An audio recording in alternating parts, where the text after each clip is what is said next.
My name is Simone Grünewald. I'm a story, character and visual development artist, and today I'm going to teach you how to draw hands.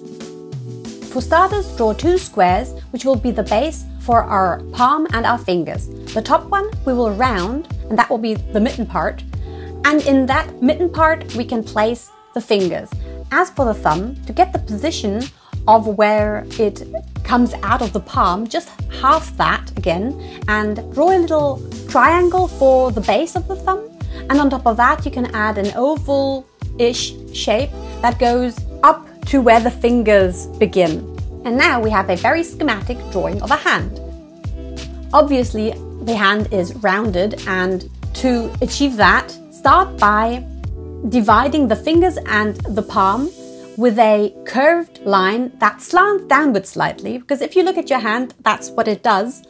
Also do the fingers. Add those on top of the line, have them also slightly slanted and leaning in towards the middle fingers. None of this is really parallel or straight. They're all sort of slightly curved and leaning towards each other. Continue by drawing the palm, by rounding the square at the bottom, and there we can again have a slight slant and also add a dimple in the middle. Moving on to the thumb, I always think of it as a banana-y shape. In the boundaries we had already sketched before, continue to that little dimple we had sketched at the bottom to get the ball of the hand. And this is a pretty good basis for any kind of hand. These details which are to follow are very much a style thing, but for that realistic touch, for where the fingers bend, just add some more guidelines so that they align and that they're not just sort of drawn anywhere, but they should be aligned in a curve.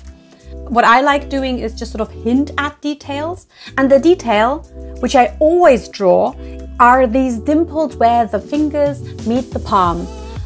I always love that little detail. Fingernails is very much a stylistic choice.